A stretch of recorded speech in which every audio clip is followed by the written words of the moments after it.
ആലുവ ഇടത്തലയിൽ 16കാരനെയും അച്ഛനെയും ആക്രമിച്ചവർക്കെതിരെ ശക്തമായ പോലീസ് നടപടിയില്ലെന്ന ആക്ഷേപം. മുൻ വൈരാഗ്യത്തെ തുടർന്നാണ് 16കാരനെ ഒരു കൂട്ടം യുവാക്കൾ ആക്രമിച്ചത്.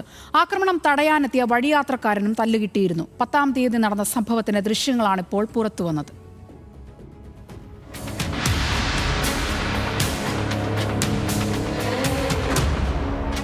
അമ്മയും അച്ഛനും വേർപിരിഞ്ഞ് താമസിക്കുന്നതിനാൽ 16കാരനെ കാണാൻ അച്ഛനിടയ്ക്ക് ആലുവ ഇടത്തലയിലെത്തും. ഇത്തവണ മകനെ കാണാൻ വന്ന് മുറിയെടുത്തത് ബാർ ഹോട്ടലിലാണ്. അച്ഛനെ കാണാനാണ് 16കാരൻ ബാർ ഹോട്ടലിലേക്ക് എത്തിയത്. നേരത്തെ തന്നെ സ്കൂളിലും പുറത്തും പല പ്രശ്നങ്ങളിൽ പങ്കാളിയായ 16കാരൻ ബാർ ഹോട്ടലിലെത്തുന്നതറിഞ്ഞ ഒരു സംഘം യുവാക്കൾ ഹോട്ടലിലെത്തി അക്രമം അഴിച്ചുവിടുകയായിരുന്നു. ഇത് തടയാൻ ശ്രമിച്ച അച്ഛനും കിട്ടി അടി. സംഘം ചേർന്നുള്ള ആക്രമണം തടയാൻ വഴിപോക്കരിൽ ഒരാൾ ശ്രമിച്ചു. അയാളെയും അക്രമി സംഘം വെറുതെ വിട്ടില്ല.